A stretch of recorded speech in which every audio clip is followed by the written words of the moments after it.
ওকে, আপনারা শুনতে পাচ্ছেন সবাই?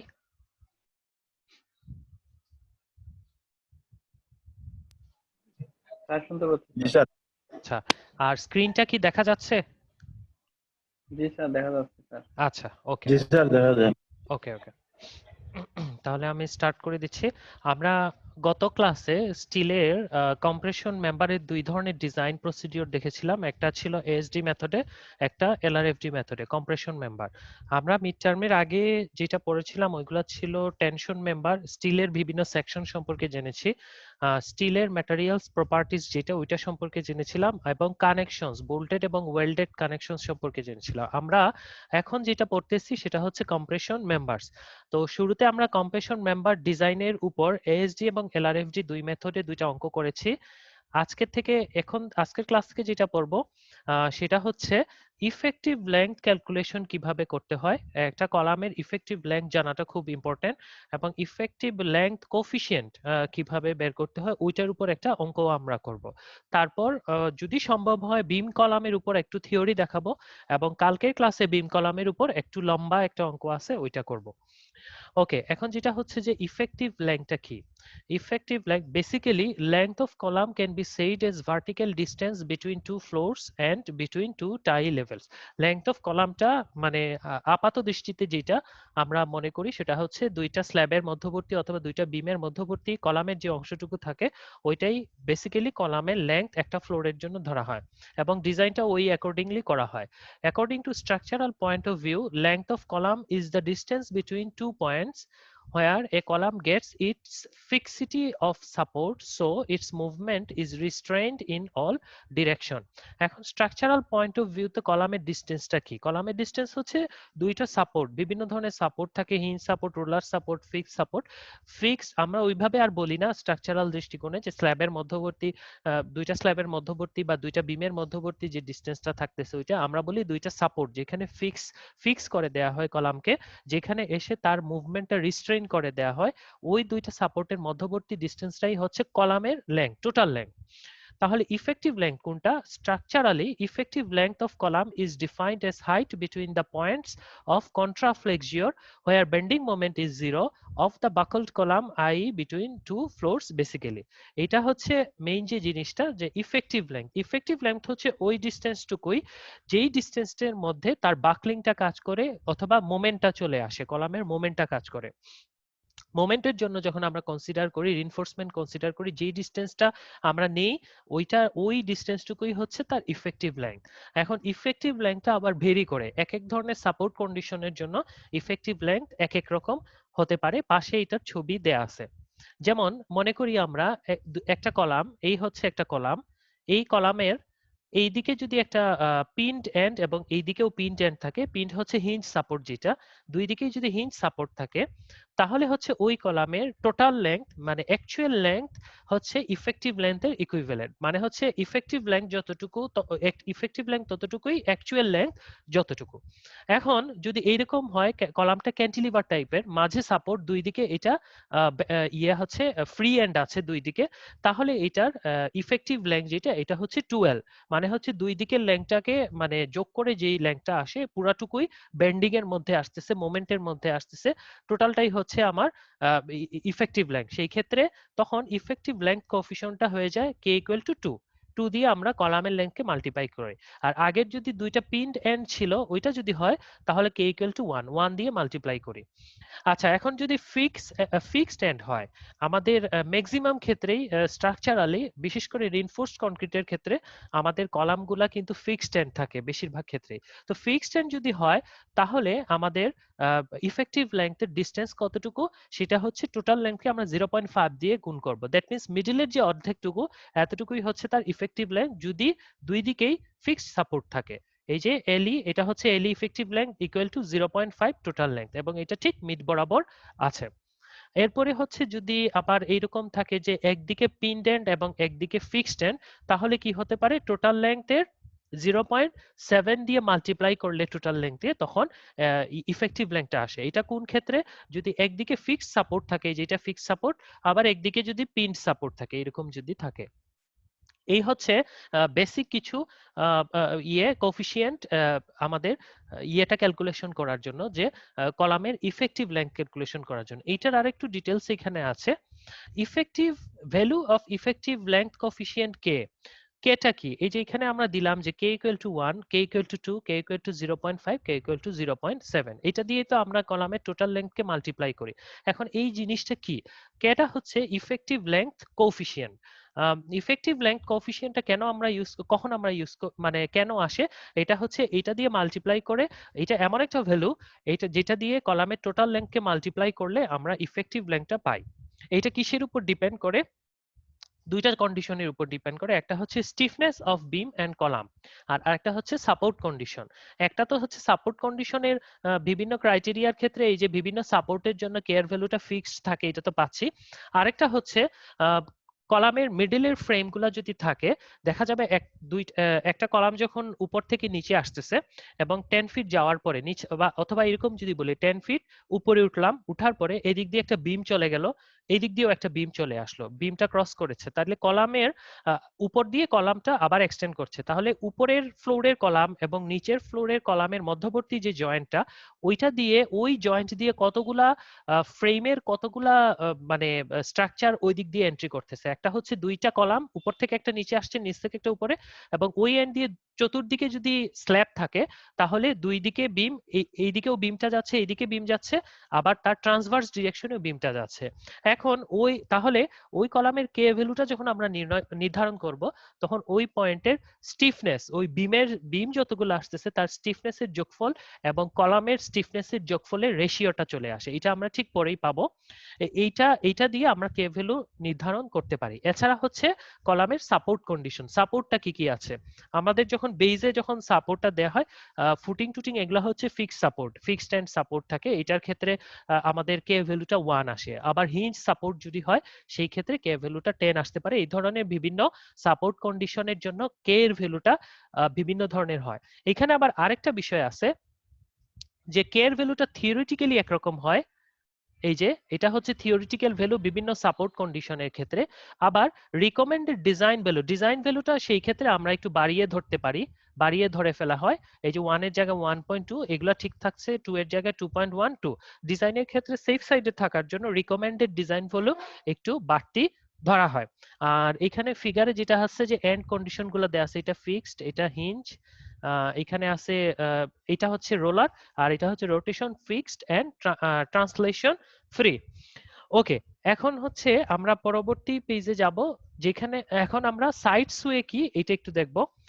সাইড সুয়ে হচ্ছে কলামের এমন একটা বিষয়, ল্যাটারাল মুভমেন্টের কারণে যদি আমার ফ্রেমটা মুভ করে এইদিকে, এই পাশে যদি মুভ করে এইদিকে মুভ করে, তাহলে যে মানে এই যে কম্পনটা হচ্ছে সাইডওয়ার্ড যে মুভমেন্টটা হচ্ছে, এটাকে সাইড সুয়ে বলে। সাইড সুয়ে বাংলায় সরাসরি বলা হয় দোলনি। পেন্ডুলামের মতো, ঘড়ির পেন্ডুলাম যেভাবে দুলে ওইটাকেই সুয়ে বলে। আর কলামগুলা হচ্ছে সাইডে ড্রিফট করে, সো এটাকে সাইড সুয়ে বলা হয়, বা ল্যাটারাল ড্রিফটিংও বলা হয়। তো ল্যাটারাল ড্রিফটিংটা কিসের কারণে হয়? ল্যাটারাল লোডের কারণে হয়। ল্যাটারাল লোড কোনগুলো আমরা জানি, এটা হচ্ছে আর্থকুয়েক লোড, উইন্ড লোড, এগুলা হচ্ছে ল্যাটারাল লোড। কখনো আমাদের গ্র্যাভিটেশনাল ফোর্সের বা গ্র্যাভিটেশনাল লোড যেটা হয় পারপেন্ডিকুলার টু বিম যেটা পড়ে, বা পারপেন্ডিকুলার টু কলাম যেটা পড়ে, বা পারপেন্ডিকুলার টু গ্রাউন্ড যেটা হয়, ওইটার কারণে আসলে ড্রিফটিং বা সাইড সোয়ে হয় না। সাইড সোয়ে সবসময় হয় সাইড দিয়ে যে ফোর্সগুলা কাজ করতেছে, একটা হচ্ছে উইন্ড এবং একটা হচ্ছে আর্থকুয়েক, সাইড দিয়ে আঘাত করে ওইটার কারণে স্ট্রাকচারটা বা কলামটা যখন ড্রিফট করার মানে স্কোপ পেয়ে যায়, সেটাকে সাইড সোয়ে বলে। এখন side sway can takes place due to following causes. একটা হচ্ছে length of different columns in frame structure is different. যদি এইরকম হয় যে আমাদের একটা স্ট্রাকচার আমরা করলাম, যেটাতে অনেক সময় আছে কমার্শিয়াল প্লাস রেসিডেন্সিয়াল স্ট্রাকচার, এক্ষেত্রে দেখা যাচ্ছে যে কমার্শিয়াল ফ্লোর গুলাতে 12 ফিটের মতো ফ্লোর হাইট আমরা রাখলাম, আবার উপরে গিয়ে যখন এটা রেসিডেন্সিয়াল করা হচ্ছে, তখন আমরা দেখা যাচ্ছে যে 10 ফিট রাখতেছি। এই যে তখন কলামের লেংথ কি হচ্ছে, আপ ডাউন হচ্ছে, নিচে কলামের লেংথটা বেশি, উপরে গিয়ে কম হচ্ছে। এই ধরনের ক্রাইটেরিয়ার ক্ষেত্রে সাইড সোয়ে হতে পারে। তারপরে হচ্ছে section of columns having different cross sectional properties. For example, if moment of inertia of one vertical member is different from the other. এখন যে আরেকটা যেটা হতে পারে যে কলামের ক্রস সেকশনাল এরিয়া যদি ফ্লোর ওয়াইজ ভেরি করে, কখন ভেরি করতে পারে, অনেক সময় হয় কি আগে এই ডিজাইনগুলা বেশি প্র্যাকটিস করা হতো যে কলামের যেমন 10 তলা একটা বিল্ডিং এর আমরা ডিজাইন করতেছি, তো উপরের দিকে কলামের লোড কম থাকে, উপরের ফ্লোরটা প্রতি ফ্লোর যত নিচের দিকে যাচ্ছে ক্রোনোলজিক্যাল অর্ডারে একটা করে এক একটা করে ফ্লোর এড হচ্ছে কলামের লোডের মধ্যে। তো সেই ক্ষেত্রে উপরের দিকে যে লোডটা থাকতেছে ওইটার এগেইনস্টে ক্রস সেকশনাল এরিয়া কিন্তু যেটা থাকবে নিচে তার থেকে অনেক হিউজ, মানে যদি 10 তলা বিল্ডিং হয় তাহলে গ্রাউন্ড ফ্লোরে কত 10 টাইমস লোড ওই কলামের উপর পড়তেছে গ্রাউন্ড ফ্লোরের অংশে। তো আমরা কি এরকম করতে পারি না যে উপরে এসে ক্রস সেকশনটা কমিয়ে দিলাম, রিইনফোর্সমেন্ট কম থাকলো, নিচে এসে ক্রস সেকশনটা বাড়তি থাকলো, এরকম করা যায়। কিন্তু এইরকম করলে যেই সমস্যাটা হয় যে এটা ল্যাটারাল ড্রিফটিং এর ক্ষেত্রে বা আর্থকুয়েক এর ক্ষেত্রে উইন্ড লোডের ক্ষেত্রে এই জিনিসটা করা উচিত না, এতে সাইড সোয়ে ঘটে বা ল্যাটারাল ড্রিফটিং এর পরিমাণটা বেড়ে যায়। এটা বলছে যে সেকশন অফ কলাম যদি ডিফারেন্ট ক্রস সেকশনাল প্রপার্টিজ এর হয় তাহলে সাইড সোয়ে হতে পারে। তারপরে হচ্ছে ডিউ টু আনসিমেট্রিক্যাল লোডিং, যদি লোডিংটা আনসিমেট্রিক হয়, মানে হচ্ছে যে আমাদের পুরা বিল্ডিং এ এক টাইপের লোড, হঠাৎ করে একটা পোর্শনে একটা কর্নারে গিয়ে লোডের পরিমাণ কোনো ধরনের মেশিন আমরা সেট করে ফেলছি ওইখানে, এতে করে বিল্ডিং এর ওই কর্নারটাতে এক্সট্রা একটা লোড মেশিন লোড চলে আসলো, হিউজ লোড চলে আসলো, তখন সেই ক্ষেত্রে লোডিংটা আনসিমেট্রিক হয়ে গেল, তাহলে ওই আনসিমেট্রিক লোডিং এর কারণে ড্রিফটিংটা হতে পারে বা সাইড সোয়ে হতে পারে। ফাইনালি যেটা বলতেছে ল্যাটারাল লোডস আর অ্যাক্টিং, যেটা হচ্ছে একটা গুরুত্বপূর্ণ কজ থাকে আর্থকুয়েক এবং উইন্ড লোড এগুলোর জন্য। এখন হচ্ছে সাইড সোয়ে আমরা কিভাবে প্রিভেন্ট করতে পারি। Side sway may be prevented in a frame by providing shear or partition wall. Side sway আমরা কিভাবে প্রিভেন্ট করতে পারি, যদি আমরা কলামের ফ্রেমের মধ্যে, এই যে কলামের ফ্রেমটা যদি এরকম নড়ে, কিন্তু এইটা গ্যাপ থাকলে যদি সোয়েটা হয়, কিন্তু এই গ্যাপটা যদি আমরা ফুলফিল করে দিই কোনো ধরনের স্ট্রাকচার দিয়ে, সেটা হতে পারে পার্টিশন অথবা শেয়ার ওয়াল, তাইলে কিন্তু সোয়ের পরিমাণটা কমে যায়। তারপরে হচ্ছে fixing the top of frame with adjoining rigid structures. ফ্রেমের টপটা যদি আমরা পাশের কোনো রিজিড স্ট্রাকচারের সাথে অ্যাড করে দিই, ট্যাগ করে দিই, তাহলে এটার সাইডসে প্রিভেন্ট করা যায়। অনেক সময় আসছে ওই যে ইলেকট্রিকের টাওয়ার বা মোবাইল টাওয়ারের ক্ষেত্রে যখন ট্রাসগুলা তোলা হয়, অনেক উঁচু টাওয়ারটা করা হয়, দেখা যাবে যে সাইড দিয়ে কেবল দিয়ে গ্রাউন্ডের সাথে আবার ট্যাগ করে দেওয়া হয়েছে, ওগুলা কিন্তু ওই যে সাইড সুয়ে গুলা প্রিভেন্ট করে ফেলে, একটা ব্যালেন্স নিয়ে আসে ওইগুলাতে। Provision of properly designed shear walls act as backbone of the structure and reducing the lateral diffraction. Properly share wall design করে স্ট্রাকচারের ব্যাকবোন হিসেবে যদি ওইটা ইউজ করি, মানে লোড বিয়ারিং শেয়ার ওয়াল যদি আমরা বিভিন্ন জায়গায় সেট করে দেই, তাহলে কিন্তু এইটা এই সাইড সোয়ে প্রিভেন্ট করতে পারে। Provision of lateral bracing which may be diagonal bracing or longitudinal bracing. Bracing হচ্ছে মোস্ট কমন একটা টাইপ, মানে এলিমেন্ট, স্ট্রাকচারাল এলিমেন্ট যেটা দিয়ে সাইড সোয়ে প্রিভেন্ট করা যায়। যে আমাদের ফ্রেমটা এই উঠলো তো এইভাবে লাগানো হচ্ছে, এখন আমরা যদি এই কর্নার থেকে এই কর্নারে, এই কর্নার থেকে এই কর্নারে ব্রেসিং করে দেই, অথবা কোনাকুনি ব্রেসিং করে দেই, অথবা আড়াআড়ি ব্রেসিং করি, বিভিন্ন ধরনের ব্রেসিং আছে, ব্রেসিংটা যদি করে দেই তাহলেও সাইড সোয়ে প্রিভেন্ট করা যায়। আর্থকুয়েক প্রিভেন্টিভ ডিজাইনের ক্ষেত্রে অথবা দেখা যাচ্ছে এক্সিস্টিং স্ট্রাকচার যেগুলো আছে এগুলা যদি আমরা অ্যানালাইসিস করে দেখি যে এগুলা আর্থকুয়েকের এগেইনস্টে ভালনারেবল, সেই ক্ষেত্রে স্ট্রাকচারাল অ্যানালাইসিস করে আমরা বিভিন্ন কলাম, বিভিন্ন ফ্রেমের মধ্যে কিন্তু এইরকম ল্যাটারাল ব্রেসিং প্রোভাইড করে ওইটাকে আর্থকুয়েকের এগেইনস্টে একটা সার্টেন লেভেল পর্যন্ত অবশ্যই আর্থকুয়েকের এগেইনস্টে এটা প্রোটেক্টিভ আমরা করতে পারি। এটা কিন্তু রিট্রোফিটিং এর একটা টেকনিক, মানে সাইসমিক রিট্রোফিটিং যেটা বলে, সাইসমিক রিট্রোফিটিং এর একটা মানে অন্যতম বহুল প্রচলিত একটা টেকনিক হচ্ছে ডায়াগোনাল ব্রেসিং টেসিং করে দেয়া।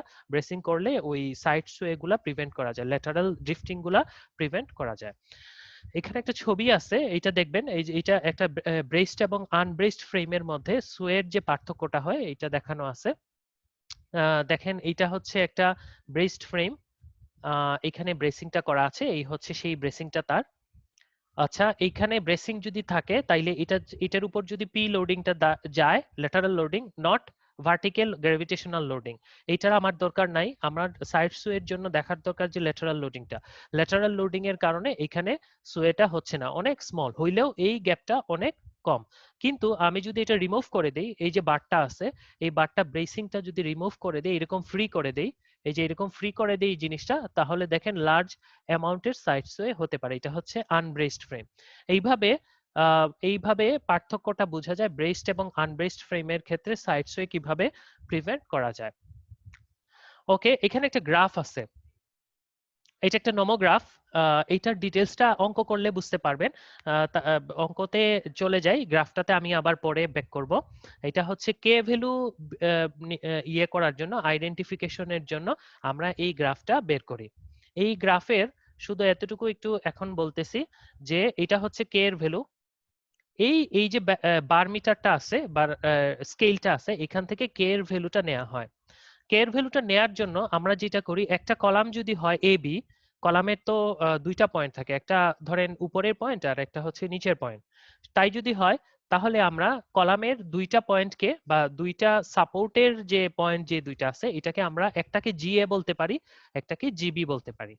এখন কলামের ওই দুই সাপোর্ট পয়েন্টের মধ্যে আমরা জি এর ভ্যালু যেটা, এটা বিম এবং কলামের স্টিফনেস এর ক্যালকুলেশন থেকে বের করতে পারি।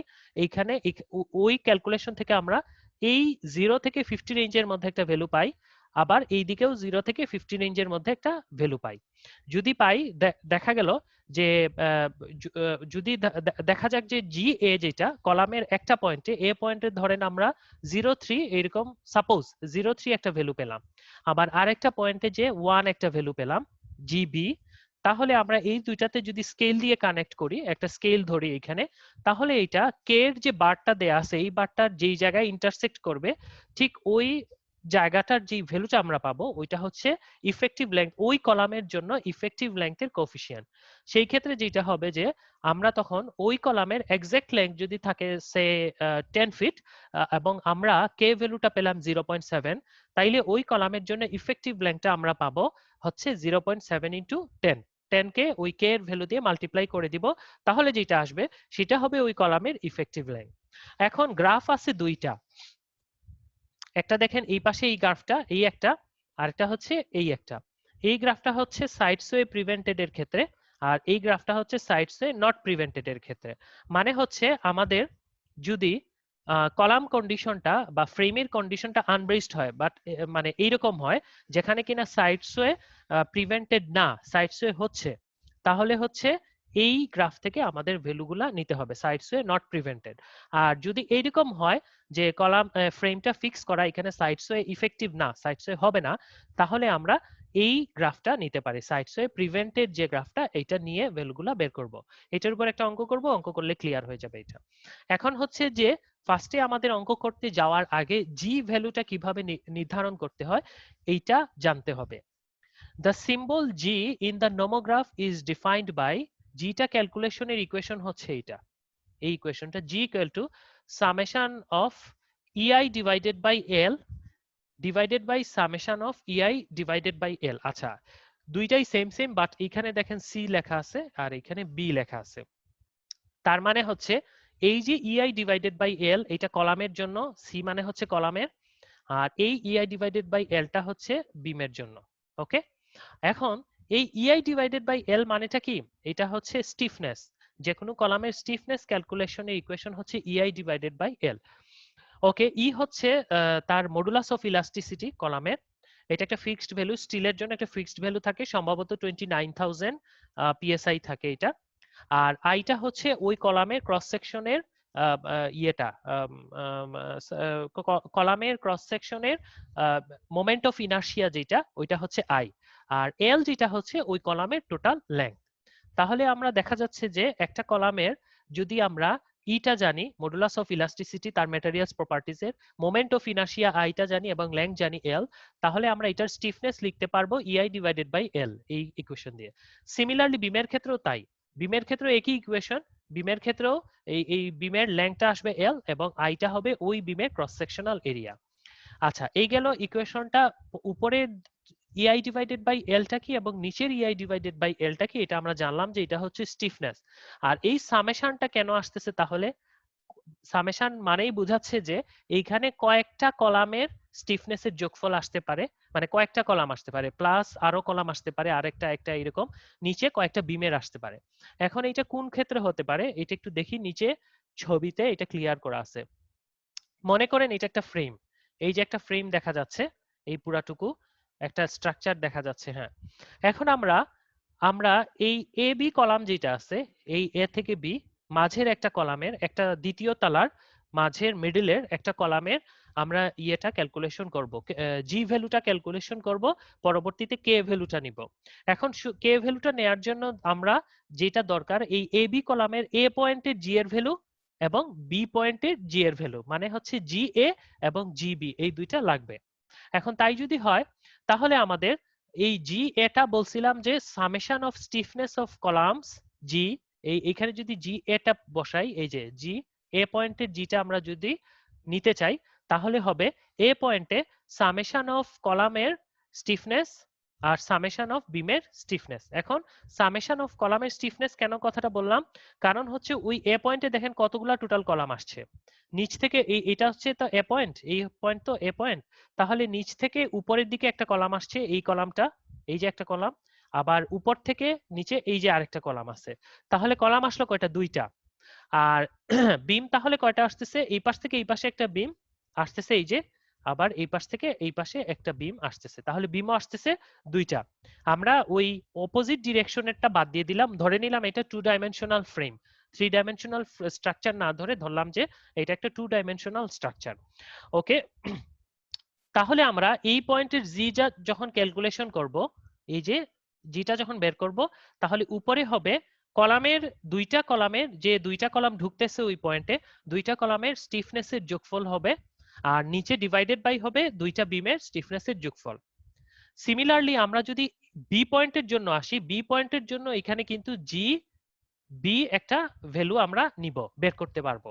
বি পয়েন্টের জন্য সেম হবে, দুইটা কলাম এসে ঢুকতেছে ওই পয়েন্টে, তাহলে উপরে এরকম দুইটা কলামের স্টিফনেসের যোগফল আসবে আর নিচে দুইটা বিমের স্টিফনেসের যোগফল আসবে। এখন দেখা যাক, এইটাতে তো হচ্ছে দুইটা করে বিম দুইটা করে কলাম আসতেছে, আমরা যদি এই এই কলামটা নিতাম এইখান থেকে এতটুকু এই কলামটা, তাহলেও সেম কন্ডিশন হতো, এই এ বির মতো হইতো। কিন্তু আবার যদি এই কলামটা নিতাম তাহলে কি হইতো, এই যে এই কলাম, এই কলাম নিলে দেখা যাইতো যে এই পয়েন্টে দুইটা কলামের স্টিফনেস আসতেছে যোগফল আর একটা বিমের আসতেছে, আবার এই কলামেও সেম, দুইটা কলামের আসতেছে, এই পয়েন্টে দুইটা কলামের আসতেছে একটা বিমের আসতেছে। আবার যদি উপরের এই পয়েন্টে যাই তাহলে দেখেন এখানে কি একটা কলাম এসে ঢুকছে একটা বিম এসে ঢুকছে, তার মানে এই বিমের স্টিফনেস হবে আর এই কলামের স্টিফনেস আসবে। এই কলামের স্টিফনেসটা উপরে বসাবো এই জায়গায়, আর বিমের স্টিফনেস যেটা এটা নিচে এই জায়গায় বসাবো। এই দুইটাকে ডিভাইড করে দেই যদি, তাহলে এই পয়েন্টের জি এর ভ্যালুটা পাবো। সিমিলারলি এই পয়েন্টেরও যখন জি এর ভ্যালুটা বের করে ফেলবো, তাহলে আমাদের এই কলামের জন্য দুইটা পয়েন্টের জি এ এবং জি বি, মানে দুইটা জি বের করলাম, এই দুইটা জি এর ভ্যালু যদি আমরা এই নমোগ্রাফের এইদিকে একটা এবং এইদিকে একটা প্লট করে ফেলি, করে ওই স্কেল দিয়ে দাগ টানি, তাহলে এটা কে এর যে পয়েন্টটা ইন্টারসেক্ট করবে ওইটাই হচ্ছে কে এর ভ্যালু। ওকে, এটা আরো ক্লিয়ার হবে, এখন আমি থিওরি গুলা বলতেছি, আরো ক্লিয়ার হবে যখন অঙ্কটা করব।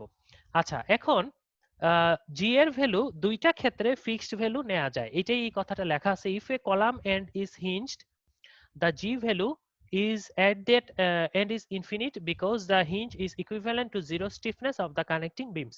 On the other hand, if a column end is completely restrained rotationally, G at that end is zero.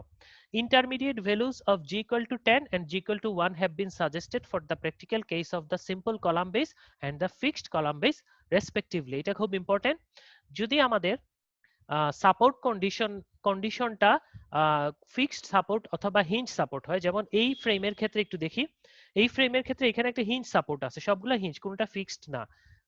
ইয়েতে দেখা যাচ্ছে যে এটা একটা হিঞ্জ সাপোর্ট, এটা একটা হিঞ্জ সাপোর্ট, এটা একটা হিঞ্জ, এটা একটা হিঞ্জ। এখন আমরা যখন গ্রাউন্ড ফ্লোরে কলামগুলা নিব, যখন ধরেন এই কলামটা, এই যে কলামটা আছে এই কলাম, অথবা এই কলামটা, অথবা এই কলামটা, অথবা এই কলাম, এই কোনো একটা কলামের যদি কে ভ্যালু বের করতে যাই, তাহলে এই পয়েন্ট, উপরের যে পয়েন্টটা আছে এই পয়েন্টগুলা, উপরের এই সেকশনের পয়েন্টটা তো আমরা এই ইকুয়েশন দিয়েই বার করব, এই ইকুয়েশন দিয়ে ক্যালকুলেশন করব।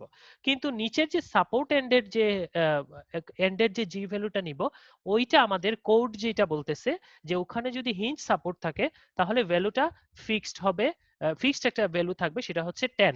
এই যে জি এর ভ্যালু হচ্ছে 10, এটা এই জি এর ভ্যালু ফর হিঞ্জ সাপোর্ট। আবার এটা যদি ফিক্সড সাপোর্ট হয়ে যায়, এই কলামের যে বেস যেটা আছে এটা যদি ফিক্সড সাপোর্ট হয়ে যায়, তাহলে জি এর ভ্যালুটা হবে 1।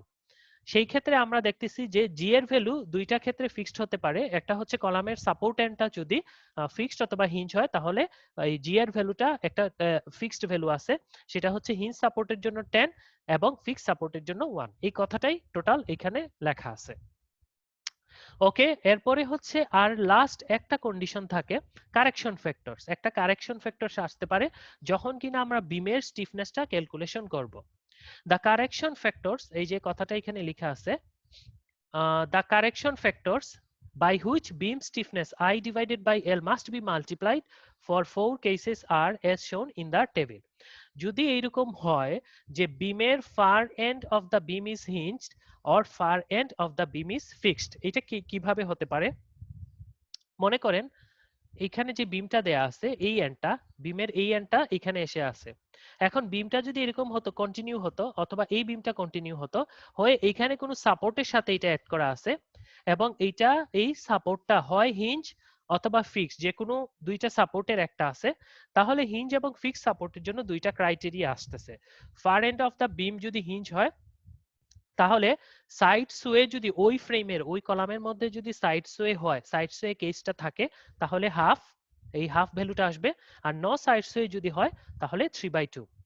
আবার এন্ড অফ দ্য বিম যদি ফিক্সড হয়, ওই যে বিমের এক্সটেন্ডেড অংশের ফার এন্ড গিয়ে ওটা যদি ফিক্সড সাপোর্ট হয় এবং কলামের মধ্যে যদি সাইড সোয়ে হয়, ইফেক্টিভ থাকে সাইড সোয়েটা, লেটারাল ড্রিফটিংটা যদি অ্যালাউড থাকে, তাহলে কারেকশন ফ্যাক্টরটা 2/3।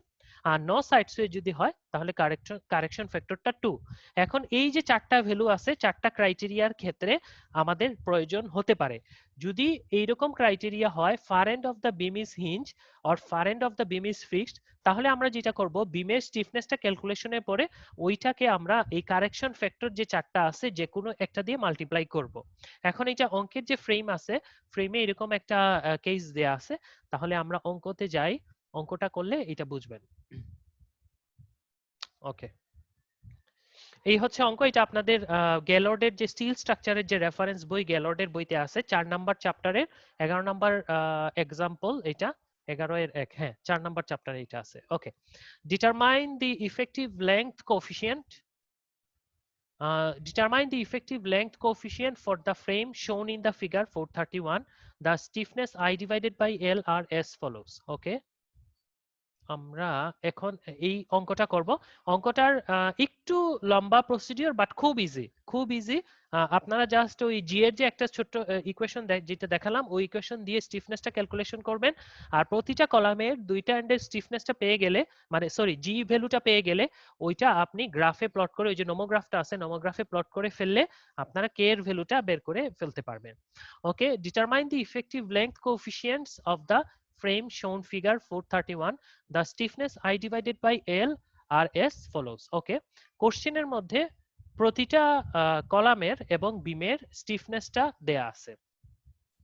আমাদের কাজটা একটু শর্ট করে দিয়েছে তারা, I divided by L এর যে ভ্যালুটা এটা দিয়ে দিছে, মানে stiffness for every columns and beams are given. Okay, আমাদের এখানে দেখেন কলাম কোনগুলো আছে দেখি তো একটু। এটা হচ্ছে কলাম, এই হচ্ছে ফ্রেম, তো এই হচ্ছে কলাম, এবিটা কলাম, সিডিটা কলাম, আবার ডি কলাম। ওকে, তারপরে হচ্ছে দেখেন জি এফ কলাম আর জি এইচ ও কলাম। ওকে, আর এখানে সাপোর্ট দেখেন আছে, এ বি কলামের সাপোর্ট এন্ডটা খেয়াল করেন, এটা হচ্ছে হিঞ্জ সাপোর্ট। আবার ডি সি কলামের বা সিডি কলামের সাপোর্ট এন্ডটা হচ্ছে হিঞ্জ সাপোর্ট। আবার জি এফ বা এফ জি কলামের সাপোর্ট এন্ড ফিক্স সাপোর্ট। তাহলে তিনটা কলামের ক্ষেত্রে আমরা জি এর ভ্যালুটা এখনই জেনে গেছি, সেটা হচ্ছে এ বি কলামের এ পয়েন্টের জি এর ভ্যালু কত, 10। আর সিডি কলামের সি পয়েন্টের জি এর ভ্যালু কত, 10। আবার এফ জি কলামের এফ পয়েন্টের জি এর ভ্যালু 1, এখানে যেহেতু ফিক্সড সাপোর্ট, এইটা জানি। আর বাকিটুকু আমরা স্টিফনেস ক্যালকুলেশনের যে ছোট্ট ইকুয়েশন, ওইটা ইউজ করে বের করব এখন। ওকে, আমাদের আবার equal to modulus of elasticity of steel 29,000 KSI এটা দেয়া আছে। ওকে, আমরা চলে যাই অঙ্কে। এই হচ্ছে সমাধানটা। ফার্স্টে দেখেন এ বি কলাম, নিচে আমি ফিগারটা আবার দিয়ে দিছি। এই যে ফার্স্টে আমরা যাই এ বি কলামের জন্য বের করব, টোটাল ফ্রেমের এ বি কলামটার জন্য জি 2 পয়েন্টের, এই পয়েন্টের জি এর ভ্যালু, এই পয়েন্টের জি এর ভ্যালু বের করব। এখন ফার্স্টে আসি এ পয়েন্টের জি এর ভ্যালু কত, এই যে এই পয়েন্টের জি এর ভ্যালুটা কত, সেটা হচ্ছে জি এ ইকুয়াল টু 10। ওই যে যেটা বললাম যে যেহেতু ওইখানে সাপোর্ট আছে এবং ওইটা হচ্ছে এক ধরনের হিঞ্জ সাপোর্ট, তাহলে হিঞ্জ সাপোর্টের জন্য জি এর ভ্যালু হচ্ছে 10, এটা ফিক্সড, এটা দিয়ে দিলাম। এরপরে আসেন পরের উপরের পয়েন্ট, বি পয়েন্ট। বি পয়েন্টের জন্য হচ্ছে জি বি দিয়ে ডিনোট করলাম। যেই পয়েন্টে যেটা আছে আমরা ওই পয়েন্টের ওই মার্কিংটা, ওই নাম্বারটা জি এর সাথে বসাই দিব, তাহলে আমাদের বুঝতে সুবিধা হবে। তো জি বি পয়েন্টের জন্য, দ্যাট মিন্স এই পয়েন্টের জন্য আমরা যদি জি ক্যালকুলেশন করি, তাহলে হবে এই পয়েন্টটাতে যতগুলা বিম ঢুকতেছে তার স্টিফনেস এর যোগফল, এবং এই পয়েন্টটাতে যতগুলা কলাম ঢুকতেছে, কলাম, প্রতিটা কলামের স্টিফনেস এর যোগফল। তাহলে এই পয়েন্টে কলাম কয়টা আসতেছে, একটা, জাস্ট একটা, এবি কলামটাই ঢুকতেছে এই পয়েন্টে। আর বিম কয়টা আসতেছে, একটা, এই যে বিডি বিমটা আসতেছে। তাহলে দেখেন এই দুইটা, একটা কলাম এবং একটা বিমের স্টিফনেসটা আমরা এইখানে বসাইছি। ওই যে ইকুয়েশন, আমাদের এই ইকুয়েশনটা, এই হচ্ছে ইকুয়েশন যেটা ইউজ করব।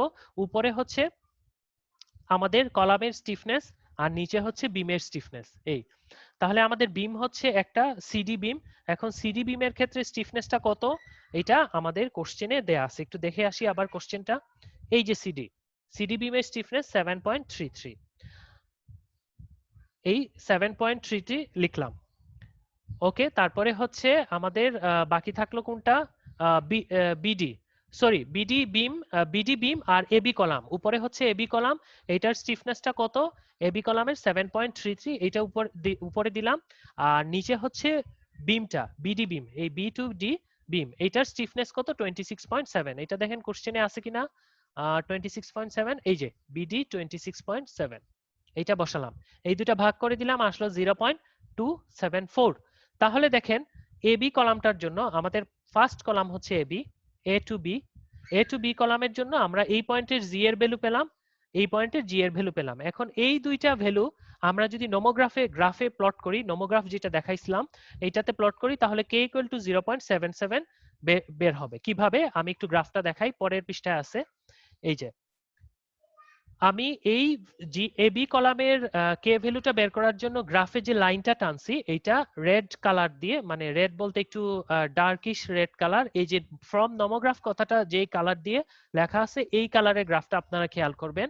এটা হচ্ছে রেড, একটু ডার্ক রেড, এই যে এটা আমাদের হচ্ছে জি এর ভ্যালু কত ছিল, 10, ওই যে দেখেন 10 এখানে আছে। ওকে, জি এর ভ্যালুটা হচ্ছে 10 ছিল, এই যে 10, এই পয়েন্টে 10 নিলাম। আর তারপরে হচ্ছে জিবি এর ভ্যালু কত ছিল, 0.274।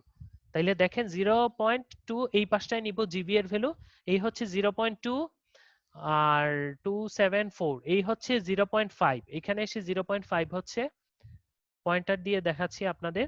0.2 এর পরে এইখানে আসে হচ্ছে 0.25, তাহলে আর আবার এখানে গিয়ে হচ্ছে 0.3, আমাদের হচ্ছে 0.274।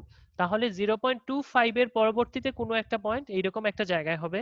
এরকম একটা জায়গায় পয়েন্টটা সিলেক্ট করে আপনারা যেটা করবেন, আমি তো এখানে দাগ টেনে দিছি এরকম, আপনাদের তা করা লাগবে না। পরীক্ষার খাতায় তো গ্রাফ পেপারটাই দেয়া থাকবে, এই গ্রাফটা দেয়া থাকবে। আপনারা একটা স্কেল সেট করবেন, একটা রুলার নিয়ে আসবেন, রুলারটা এই পয়েন্টে বসাবেন এবং এই পয়েন্টে বসাবেন, এই দুইটা পয়েন্টে বসালে এইটা দেখবেন কে এর এই বারটা যেটা আছে, এই যে বারটা, এই বারটার যে পয়েন্ট দিয়ে ইন্টারসেক্ট করতেছে, এইরকম একটা পয়েন্ট দিয়ে ইন্টারসেক্ট করতেছে, এইখানে যে ভ্যালুটা আপনারা বুঝবেন চোখের দৃষ্টিতে, মানে একটা গেস করবেন যে এই ভ্যালুটা এত, এইটাই হচ্ছে কে এর ভ্যালু। তো বইতে ওরা কত নিছে, এটা 0.77, এই হচ্ছে 0.77। এখন দেখেন তো 0.77 কিভাবে আসলো, এই এতটুকু পর্যন্ত হচ্ছে 0.7, আর এটা হচ্ছে 0.75, এরপরে ধরেন এইরকম, এরপরে উপরে গেলে তো 0.8 চলে আসতেছে, আমাদের দরকার 0.77, এইরকম একটা জায়গায় নিশ্চয়ই 0.7 এর ভ্যালু আছে। এখন স্কেল সেট করার পরে আপনাদের ইয়েতে, আপনাদের আইডিয়াতে যেই ভ্যালুটা আপনাদের মনে হবে কাছাকাছি ওইরকম ভ্যালু হলে হবে। যেমন এই দুইটা জি ইকুয়াল টু 10 এবং জিবি ইকুয়াল টু 0.274 এর জন্য নট নেসেসারি যে এক্স্যাক্টলি 0.77 আসতেই হবে স্কেল ধরে। এটা হচ্ছে আপনি স্কেলটা ধরবেন, আপনার আন্দাজে যেটা বলবে সেটা 0.76, 0.75, 0.7, 0.79 এই টাইপের কিছু একটা আসতে পারে। এখন এক্স্যাক্টলি এটা না হয়ে এটা ফ্র্যাকশন এদিক সেদিক হলেও কোনো সমস্যা নাই, এটা আপনারা যেটা নিবেন ওই ভ্যালুটাই হবে। বাট খুব বেশি ভেরিয়েশনটা যাতে না হয়, আপনারা উপর নিচের লিমিট বারটা খেয়াল রাখবেন। ওই যে পয়েন্ট দিয়ে ক্রস করতেছে এই ইয়েটা, ওইটার উপরে কি ভ্যালু আছে এবং নিচে কি ভ্যালু গ্রাফে দেয়া আছে, ওই দুটো খেয়াল করবেন এবং একটা আইডিয়া করে নেবেন যে এখানে আনুমানিক এত ভ্যালু আসবে।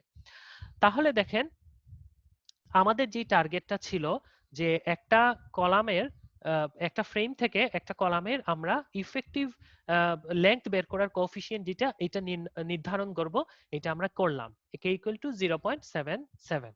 এটা এই কলামের জন্য, এই টোটাল স্ট্রাকচার যেটা আছে এই স্ট্রাকচারে এবি কলামের জন্য। সিমিলারলি আমরা পরবর্তীতে যতগুলা কলাম আছে, টোটাল কলাম আছে কতগুলা দেখেন, এই এবি, তারপরে হচ্ছে সি, ডি, জি, এফ, জি, এই তিনটা হচ্ছে গ্রাউন্ড ফ্লোরে, আর উপরের ফ্লোরে হচ্ছে ডি, ই আর জি, এইচ। এইরকম 5টা কলাম টোটাল আছে। 5টা কলামের কে ভ্যালু আমরা নির্ধারণ করতে পারবো। তাহলে আমরা একটু যাই পরবর্তী কলামগুলো একটু দেখে ফেলি। কলাম সিডি দেখেন পরের পাশেই আছে, এই হচ্ছে সি এবং এই হচ্ছে ডি, কলাম সিডি। সিডি কলামের ক্ষেত্রে জিসিটা কত? 10। জিসি হচ্ছে এই যে একই এ পয়েন্টের মতো, এই পয়েন্টেও হচ্ছে একটা হিঞ্জ সাপোর্ট। তাহলে এই পয়েন্টের ইয়ের ভ্যালুটা যেটা জিসি এর ভ্যালুটা হচ্ছে 10 ফিক্সড করে দেয়া। ওকে, তাহলে আমরা এরপরে চলে যাব ডি পয়েন্টে, জিডি। এই যে জিডি, জিডি বের করার ক্ষেত্রে এই পয়েন্ট দিয়ে যতগুলা কলাম ঢুকছে প্রত্যেকটা স্টিফনেস যোগ করে দিব, এবং এই সেম পয়েন্ট দিয়ে যতগুলা বিম ঢুকছে প্রত্যেকটার স্টিফনেস যোগ করে দিব, করে কলামের টোটাল স্টিফনেসকে মানে সামেশনকে বিমের স্টিফনেসের সামেশন দিয়ে ভাগ করে দিলে জিডি ইকুয়াল টু 0.247 চলে আসলো। এখন দেখেন একটু দেখি যে কিভাবে কোনটা আসলো। প্রথমে উপরে আছে 7.33, 9.17। তাহলে উপরের দুইটা হচ্ছে কলামের, ওই ডি পয়েন্টের যে দুইটা কলাম আসছে এই দুইটা, একটা কলাম হচ্ছে এইটা আর একটা কলাম হচ্ছে এইটা। তাহলে সিডি কলামের কত আর ডিই কলামের কত দেখি তো কোশ্চেনে দেয়া আছে কিনা। এই যে সিডি কলামের হচ্ছে 7.33, ডিই কলামের হচ্ছে 9.17। এই দুইটা ভ্যালু এখানে লেখা হয়েছে, 7.33 প্লাস 9.17 ডিভাইডেড বাই হচ্ছে দুইটা বিমের স্টিফনেস। এই পয়েন্টে তো দুইটা বিমই ঢুকছে, এই যে দুইটা বিম, একটা হচ্ছে এই বিম আর আরেকটা হচ্ছে এই বিম। তাহলে এই দুইটা বিমের একটা হচ্ছে বিডি আর একটা হচ্ছে ডিজি, এই দুইটা বিমের স্টিফনেস কত কত দেখি, এটাও কোশ্চেনে দেয়া আছে। বিডি কই, বিডি এই যে বিডি বিমের স্টিফনেস হচ্ছে 26.7, আর হচ্ছে আরেকটা ঢুকছে হচ্ছে ডিজি, ডিজি এর হচ্ছে 40, এই যে 40। তাহলে ওই দুইটা বসালাম এখানে 26.7 প্লাস 40, এই দুইটাকে ক্যালকুলেশন করলে আসলো 0.247। তাহলে কে ইকুয়াল টু আসতেছে 0.76। এইটাও আমরা নোমোগ্রাফটা একটু দেখাই দিই আবার আপনাদের, এই ভ্যালুর জন্য কত আসে। এই কের এবি কলামের জন্য আমি যখন নোমোগ্রাফে রুলটা টেনেছি, দাগটা টেনেছি, ওইটা রেড কালার করে দিয়েছি আপনাদের বোঝার সুবিধার জন্য। আর আরেকটা যেটা সিডি কলামের জন্য দিয়েছি এই কালারটা পার্পল কালারের আছে, দেখি তো, এই যে এই কালারের, এটা এটা আপনারা যাতে পরবর্তীতে প্র্যাকটিস করলে বুঝতে পারেন আমি এটা ক্লিয়ার করে দিচ্ছি। ওকে, এরপরে হচ্ছে এই যে পার্পল কালারটা হচ্ছে পরবর্তী যে কলাম সিডি কলামের জন্য নোমোগ্রাফে যে রুলটা প্লট করা হয়েছে এটা। তো আমাদের এইখানে সিডি কলামের জিসি এর ভ্যালু হচ্ছে যথারীতি 10, আগের মতোই ওই যে আগেরটার মতোই 10 পয়েন্ট থেকে শুরু হলো, এবং আর জিডি এর ভ্যালু হচ্ছে 0.247। এইটা আমরা এইখানে এই যে 0.2টা এইখানে, 5টা এইখানে, এইটা একটু আবার খেয়াল করেন ভালো করে দেখেন, 2টা হচ্ছে এইখানে আর 2.5টা হচ্ছে এইখানে। তার মানে আমাদের 0.247, তার মানে 0.25 এর থেকে কিছুটা কম এরকম কোনো একটা জায়গায় এই প্লটিংটা আসতেছে। এইটাই যদি আমরা নেই, এটা হচ্ছে 0.247 আসলো। এই সরি 0. এখন হচ্ছে কে এর ভ্যালুটা 0.76 কত আসে, এই রুলটা টেনে ফেললাম, আমাদের 0.7 এইখানে আছে, এই যে 0.7 এটা দেই, এই হচ্ছে 0.7, এই হচ্ছে 0.75 এই দাগটা। তাহলে আমাদের একটু উপর দিয়ে গেছে না নীল রঙের গ্রাফটা, তাহলে 0.75 এর থেকে কিছুটা বেশি নিতে হবে, সেটা ধরলেন 0.76 নেওয়া যেতে পারে, যেটা ওরা নিছে বইতে 0.76। আপনারা আরেকটু এদিক সেদিক কম বেশি নিতে পারবেন। তারপরে দেখেন তাহলে আমরা এবি এর মতো সিডি কলামের জন্য এই ইয়েটা পেয়ে গেলাম, কে ভ্যালুটা, ইফেক্টিভ লেংথ কোএফিসিয়েন্টটা পেয়ে গেলাম। তাহলে আমরা সিডি কলামের ক্ষেত্রে ইফেক্টিভ লেংথ কতটুকু বের করতে পারবো, সেটা হচ্ছে 15 ফিট ইন্টু 0.76, যেটা আসলো ওইটাই হচ্ছে এই কলামের জন্য ইফেক্টিভ লেংথ। এখন আমরা পার্শ্ববর্তী আরেকটা কলামে যাই গ্রাউন্ড ফ্লোরের, এটা হচ্ছে এফজি। এফজি তে একটু ডিফারেন্ট কন্ডিশন আছে দুইটা। দেখেন তো এফজি এর সাপোর্টটা কি? Fix support. এই যেটা হচ্ছে এফ পয়েন্টে ফিক্স সাপোর্ট আছে। ফিক্স সাপোর্টের জন্য জিএফ এর ভ্যালু ফিক্সড, সেটা হচ্ছে 1। আর এই কথাগুলো এই যে স্লাইড নাম্বার 18 এ আছে দেখে আমি পাশে স্লাইড নাম্বার 18 লিখে দিছি। ওকে, তাহলে আমরা এফ এর ভ্যালুটা পেলাম। তাহলে বাকি থাকলো কি জি পয়েন্টের। হ্যাঁ, এই যে জি পয়েন্টটা বের করব সেম এই ডি পয়েন্টে যেরকম বের করছিলাম এরকম। এইখানে এসে ক্রাইটেরিয়া একটু ডিফারেন্ট হবে, কারণ বিমের ক্ষেত্রে ওই যে 4টা কন্ডিশন ছিল, মডিফিকেশন ফ্যাক্টর দিয়ে আমরা বিমের ইয়েটাকে স্টিফনেসটাকে মাল্টিপ্লাই করেছি। এইটার একটা কন্ডিশন এই পয়েন্টে আসে। তাহলে ওইটা কিভাবে আসলে একটু দেখি। হ্যাঁ, এইটা হচ্ছে, এটা তো পেয়ে গেলাম। এখন জি পয়েন্টে আসলাম। জি পয়েন্টে ফার্স্টে নিয়ে নেই কলাম দুইটার স্টিফনেসের যোগফল। উপরে কলাম হচ্ছে জিএইচ আর নিচের কলাম হচ্ছে জিএফ। এই দুইটার কত আছে দেখি তো। জিএইচ এর 9.17 আর হচ্ছে জিএফজি, এফজি হচ্ছে 7.33। দুইটা পাশাপাশি আছে, এফজি 7.33, জিএইচ 9.17। এই দুইটা লিখলাম উপরে কলামের স্টিফনেসের যোগফল 7.33, 9.17। কেন? কারণ হচ্ছে ওই পয়েন্টে দুইটা কলামই ঢুকতেছে এই। আচ্ছা, নিচে এসে বিমের স্টিফনেসের যোগফল লাগবে। একটা বিম হচ্ছে ডিজি, একটা জিজে। ডিজিটার কত? ডিজি ডিজি ডিজি কোথায় আছে কোশ্চেন? এই যে ডিজি ইকুয়াল টু 40, এটা স্টিফনেস 40, এটা দিলাম 40 প্লাস পরের যেটা আছে জিজে। জিজে এর ক্ষেত্রে একটু খেয়াল করি, এটাতে এসে আমাদের ওই ক্রাইটেরিয়াটা আসতেছে। এই হচ্ছে আমাদের জি টু জে বিমটা। এই এখন দেখেন এইটার ফার এন্ড যেটা, এটা যদি আমার স্টিফনেস নেয়ার পয়েন্ট হয়, এইটা যদি স্টিফনেস নেয়ার পয়েন্ট থাকে, এইটার ফার এন্ড অপর এন্ড যেটা, এটারে ফার এন্ড বলতেছে। ফার এন্ডটা হচ্ছে জে পয়েন্ট, এই যে জে পয়েন্ট। এই জে পয়েন্টে এসে এখানে দেখেন একটা সাপোর্ট আছে, হিঞ্জ সাপোর্ট। এই যে হিঞ্জ সাপোর্ট দিয়ে এইটা কানেক্টেড।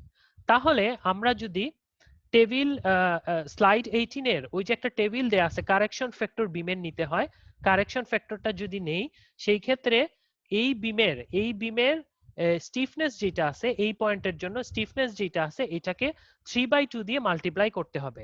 এখন দেখেন তো এই বিমের সব ক্রাইটেরিয়া ওই টেবিলের কিসের সাথে ফুলফিল হয়? এই হচ্ছে সেই টেবিলটা। টেবিলের কন্ডিশন বাম সাইডে খেয়াল করেন, যে কন্ডিশন একটা হচ্ছে far end of beam hinged, আরেকটা হচ্ছে far end of beam fixed. আমাদের এখানে ফার এন্ড অফ বিম কি আছে? হিঞ্জ আছে, এই যে এটা একটা হিঞ্জ সাপোর্ট। তাহলে আমরা থাকবো হচ্ছে উপরে far end of beam hinge, এই লাইনটা নিব এই পয়েন্টে। এখন হচ্ছে সাইড সোয়ে হচ্ছে কি হচ্ছে না এটা দেখব। সাইড সোয়ে যদি হয় তাহলে হাফ, নো সাইড সোয়ে হইলে 3/2। এখন আমাদের এই যে কলামটা আছে, যেই কলামের জন্য নিচ্ছি, এই কলামের এফজি কলাম, এইটা হচ্ছে সাইডস, এই পয়েন্টে সাইডসে হচ্ছে না। আবার একটু দেখেন এই কলামটা একটু আবার ক্লিয়ার করে দেখাই। এই যে কলামটা আছে জিএফ, হ্যাঁ, এই হচ্ছে আমাদের এফজি কলামের জন্য নিচ্ছি তো এই কলাম। আচ্ছা, এইখানের এই পাশে ল্যাটারাল ড্রিফটিং অথবা এই পাশে ল্যাটারাল ড্রিফটিং প্রোটেক্টেড, কারণ হচ্ছে এইখানেও বিম আছে এই দিক দিয়ে, এইদিকেও বিম দিয়ে কানেক্টেড। তো এই দিকের কোনো দিকেই সে এই মুভ সাইডওয়ার্ড যে মুভমেন্ট এইটা করতে পারবে না, যেটা কিনা এই উপরে করতে পারবে। উপরের যে কলামটা আছে এই যে এইচ পয়েন্টের এই পাশটা ফ্রি, এই পাশে সে সাইডওয়ার্ড মুভমেন্ট ড্রিফটিংটা হতে পারে। তাইলে আমরা তো এখন নিচ্ছি এই জি এফ কলামের জন্য জি পয়েন্টের জন্য। তাহলে জি পয়েন্টটা হচ্ছে নট সাইড সোয়ে, মানে হচ্ছে সাইড সোয়ে প্রিভেন্টেড। যদি তাই হয়, তাই হইলে আমাদের নো সাইড সোয়ে হবে। নো সাইড সোয়ের জন্য ভ্যালুটা হচ্ছে 3/2। এই যে 3/2 ভ্যালু, এই 3/2 ভ্যালুটা এখানে আসছে। দুইটা ক্ষেত্র, একটা হচ্ছে যে ফার এন্ড অফ দ্য বিম হচ্ছে হিঞ্জ সাপোর্ট, এই যে এখানে আমাদের হিঞ্জ সাপোর্ট আছে যে পয়েন্টে, এই যে পয়েন্ট যেটা আছে এটা হচ্ছে হিঞ্জ সাপোর্ট। আর হচ্ছে এই যে কলামটার জন্য আমরা নিচ্ছি, এই কলামটা সাইড সোয়ে প্রিভেন্টেড। এই প্রিভেন্টেড এর কারণে হচ্ছে 3/2। নট প্রিভেন্টেড হইতো যদি, তাহলে হাফ যেটা ওইটা দিয়ে মাল্টিপ্লাই করতাম। তো এখন স্যার আমরা, আমার একটা কোশ্চেন আছে স্যার। হ্যাঁ হ্যাঁ হ্যাঁ বলেন। স্যার ওই যে স্যার উপরের বিমটা কি আর আসবে না, মানে দ্বিতীয় তলার যে বিমটা আছে স্যার, এটা জি এইচ, জি জি জি স্যার, এই বিমটা কি আর আসবে ইএইচ, না কোনো? ইএইচ জি জি জি জি আসবে, স্যার। অবশ্যই আসবে। এই যে পরের, এই যে এখানে আমরা উপরের তালার দুইটা কলামের জন্য করব, এই যে এখানে আসবে এই বিমটা, এই ও ইএইচ। আচ্ছা আচ্ছা, আচ্ছা স্যার, ঠিক বুঝতে আছে, পারছি। ওকে। ওকে। এখন আমরা আছি গ্রাউন্ড ফ্লোরে। গ্রাউন্ড ফ্লোরের এই যে তিনটা কলাম করতেছি, হ্যাঁ এই তিনটা করব এক ধরনের গ্রাফ থেকে এই গ্রাফের ব্যাখ্যাটাও দিব, তারপরে আমরা উপরের যে দুইটা কলাম ডিই জিএইচ এই দুইটা কলামের জন্য নিব, তখন আবার উপরের বিমটা যেটা আপনি জিজ্ঞেস করলেন ইএইচ ওইটা আসবে। ওকে, তাহলে দেখেন জিজি এর ক্ষেত্রে আমরা সরি এই এফজি এর ক্ষেত্রে দুইটা কলামের 2 পয়েন্টের জি এর ভ্যালুটা পেয়ে গেছি। একটা হচ্ছে এফ ফিক্সড 1, আর একটা হচ্ছে এই জি পয়েন্টের এই যে এই ভ্যালুটা, এটা ক্যালকুলেশন করলে 0.165। এখন এটা আমি সিমিলার এই পয়েন্ট এবং এই ভ্যালু যেইভাবে নিছি, নোমোগ্রাফি গ্রিন কালার এই কালারটা দিয়ে আরেকটা রোল টানা আছে। এটা দেখেন এইটা, এই যে এইটা এক পাশে হচ্ছে 1, এই যে জি গ্রাউন্ডের মানে বটমের জন্য 1 ভ্যালুটা আছে আমাদের, হচ্ছে এই যে জিএফ ইকুয়াল টু 1, এটা হচ্ছে এইদিকে দিলাম। আর হচ্ছে আরেকটা ভ্যালু জি ইকুয়াল টু 0.165। 0.165টা কিভাবে আসতেছে, এখানে দেখেন 0.1 0.15, তাহলে আর এটা যদি 0.2 হয় তাহলে 0.15 এর থেকে একটু বেশি উপরে কোনো একটা ভ্যালু, এইটা পয়েন্ট আউট করবেন। আর এই ওয়ানটা তো ফিক্সড পেয়ে গেছি, এখানে দাগ টানাই আছে পয়েন্ট আউট। এখন স্কেলটা এখানে টানলে আমাদের ইন্টারসেক্ট করতেছে কে রে এইখানে কোনো একটা জায়গায়, কে এর যে বারটা এখানে, তাই যদি হয় তাহলে এটা কেমন ভ্যালু আসতে পারে, এটা তো আছে 7 আর এটা আছে 6, 0.6 0.7, তার মানে এটা হচ্ছে 0.65, তার মানে এটা হচ্ছে 0.65 0.66 এর মতো এরকম কোনো একটা ভ্যালু। তারা কত নিছে 0.67, তারা নিছে 0.67। এখন আপনারা ওই উপরে নিচে কোনো একটা ভ্যালু নিতে পারেন অথবা এইটাই থাকতে পারে। এই গেল, এই হচ্ছে আমাদের গ্রাউন্ড ফ্লোরের যে কয়টা কলাম আছে, একটা হচ্ছে এবি সিডি এবং এফজি, এই তিনটার জন্য আমরা কে ভ্যালুটা বের করলাম। এখন দেখেন এখানে একটা বিষয় আছে গ্রাফের মধ্যে আমাদের, আমি যেটা দেখাইছিলাম যে একটা হচ্ছে সাইড সোয়ে প্রিভেন্টেড, একটা সাইড সোয়ে নট প্রিভেন্টেড।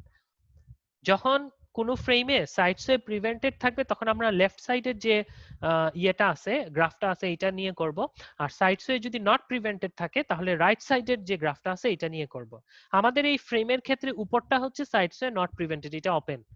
এই যে দেখেন এটা ল্যাটারাল ড্রিফটিং এ এইদিকে যদি ফোর্সটা আসে তাহলে এটা এইদিকে ওপেনলি ড্রিফট করবে, আবার এইদিকে যদি ফোর্সটা আসে ওই পাশ থেকে তাহলে এটা কিন্তু এইদিকে ড্রিফটিং হবে, কারণ এইখানে কোনো সাপোর্ট নাই, কোনো ব্রেসিংও করা নাই।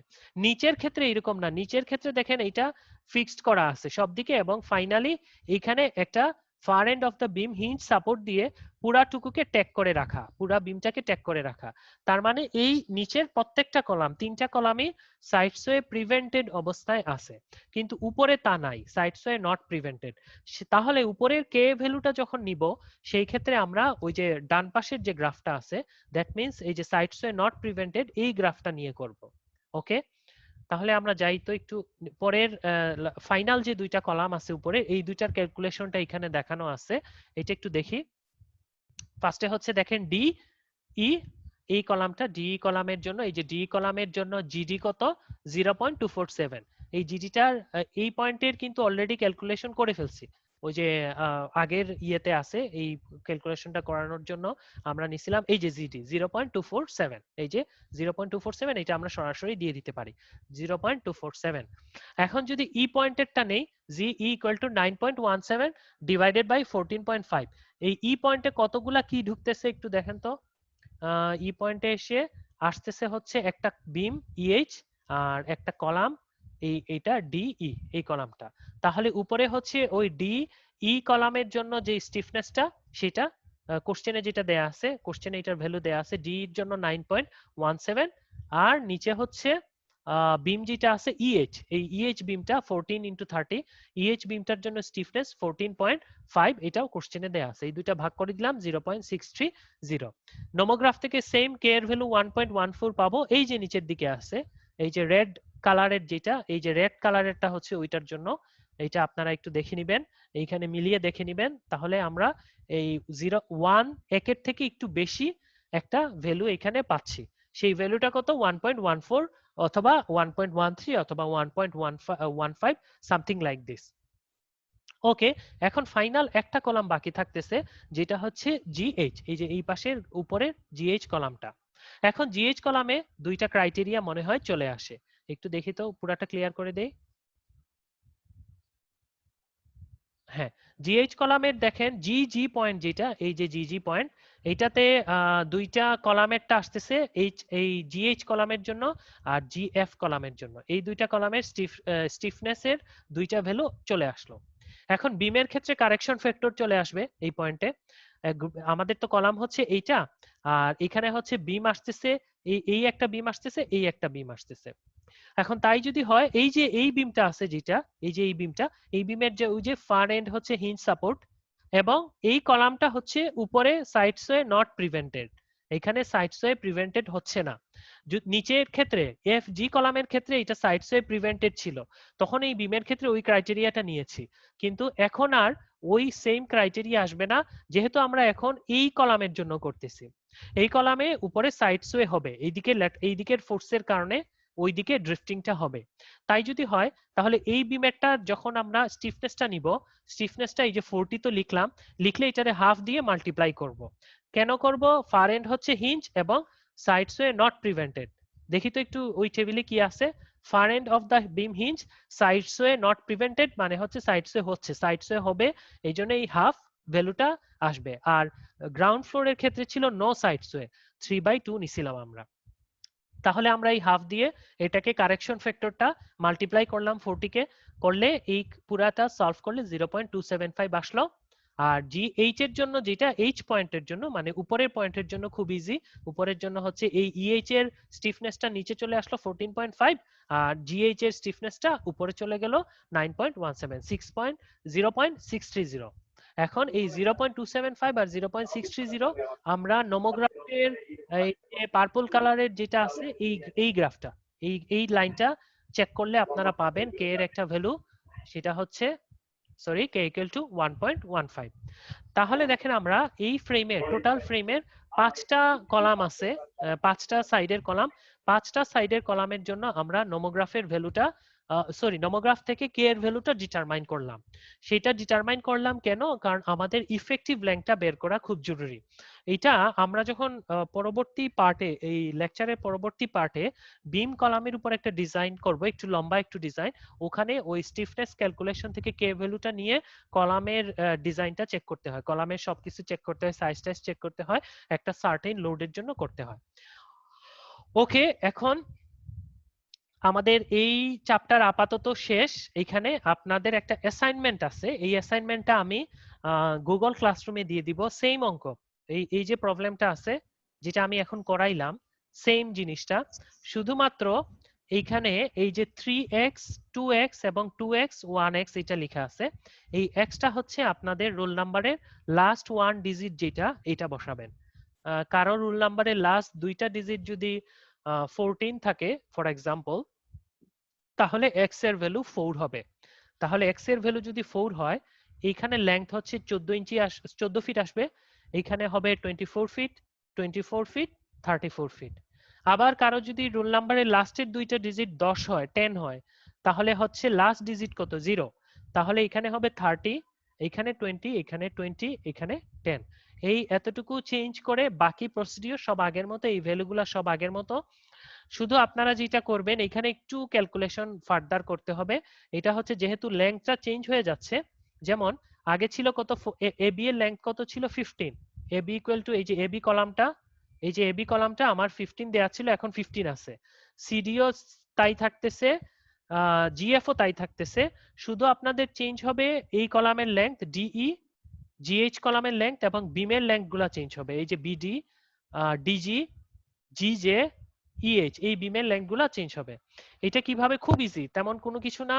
আপনারা শুধু এই যে স্টিফনেসটা যে এখানে তারা বের করছে, এই স্টিফনেস ক্যালকুলেশনের ক্ষেত্রে এই যে লেংথ গুলা, এটা নিচে কিন্তু লেংথ, প্রতিটা ফ্রেমের লেংথ, এই যে এবি যদি কলাম হয়, এই যে কলামের লেংথ যেটা, এটা নিচে দেয়া আছে। সিডিও কলাম, সিডির লেংথ নিচে দেয়া আছে।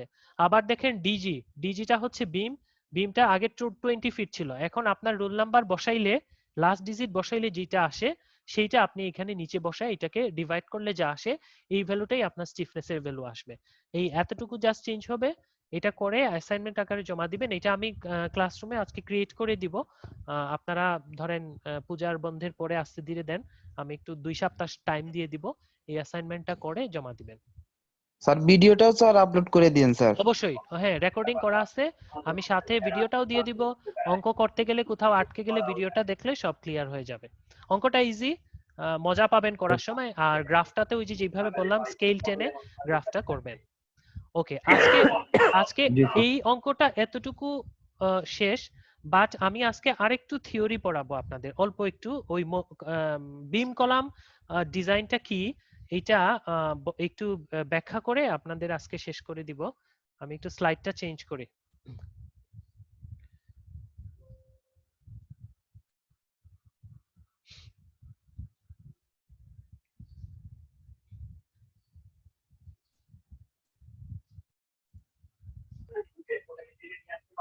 স্যার ওইটার পরবর্তী দিনে দেখাইলেন স্যার থিওরিটা স্যার। থিওরি অল্প, জাস্ট অল্প একটু বেসিক জিনিসটা, অল্প বেসিক জিনিসটা। তাহলে কালকে আমরা অঙ্কতে চলে যাব আর কি, মেইন প্রবলেমে। জাস্ট বিম কলাম জিনিসটা কি এটা জাস্ট ব্যাখ্যা করে দিচ্ছি আমি আপনাদের আজকে।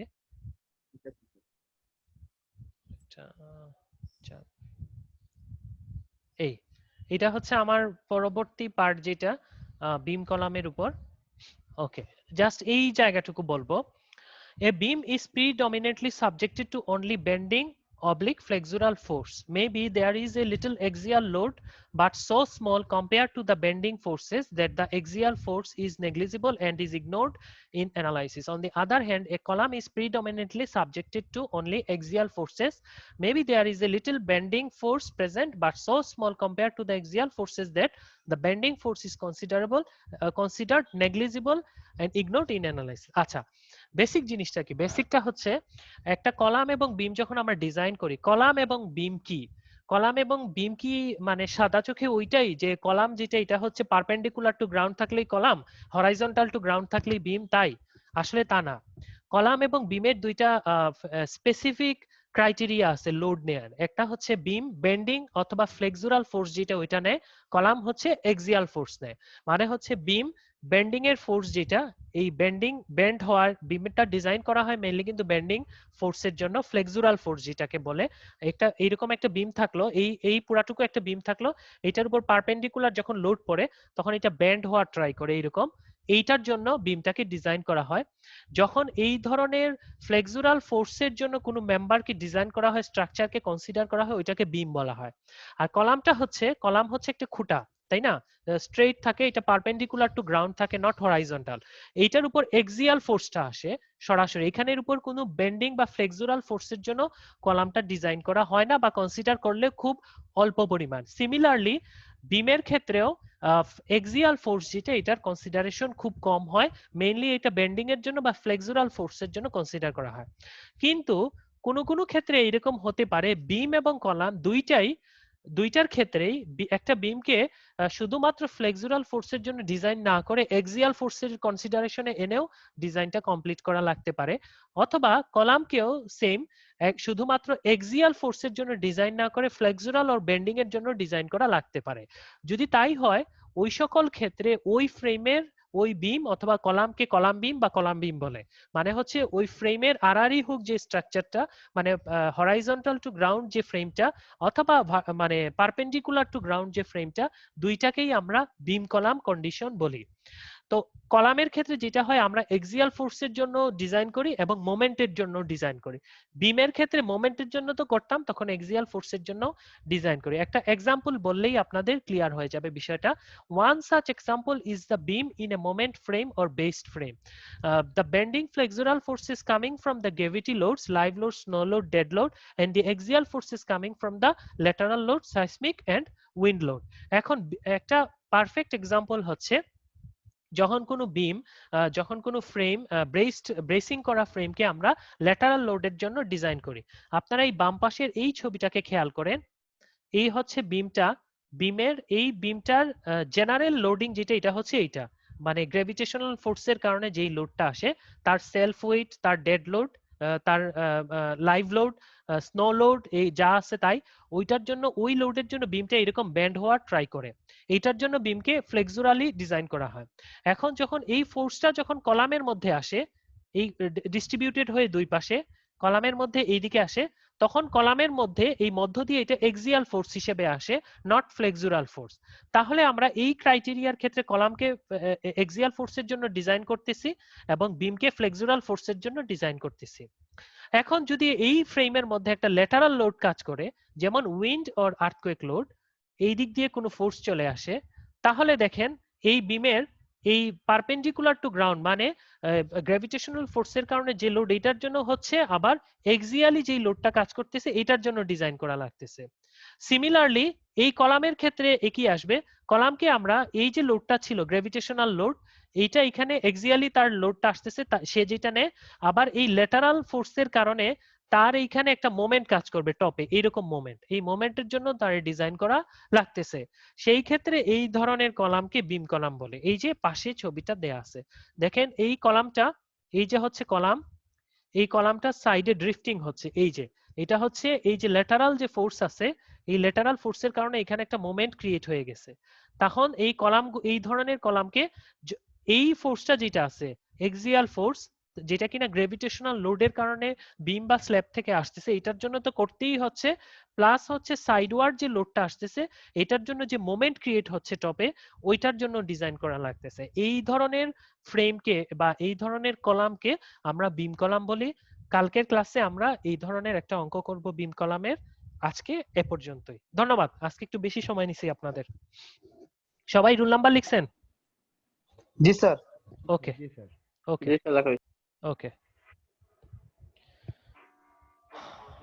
ওকে, আপনারা চাইলে লিভ নিতে পারেন, কালকে ক্লাস হবে। ওকে, খোদা হাফেজ। স্যার গত ক্লাসের আসসালামু আলাইকুম। ভিডিওটা দিলে ভালো হয় স্যার। হ্যাঁ হ্যাঁ, সব ভিডিও দিয়ে দিব। আমি দেখি আজকে রাতে কালকে সকালে ওই গত ক্লাসের ভিডিও সহ আজকের ভিডিও আর এই যে নতুন যে লেকচার শিটটা যেটা, ওইটাও আপলোড করে দিব, প্লাস অ্যাসাইনমেন্টটাও দিয়ে দিব, সব দিয়ে দিব আজকে। ঠিক আছে? ওকে ওকে ওকে, আল্লাহ হাফেজ। জি স্যার, আসসালামু আলাইকুম। ওয়ালাইকুম সালাম।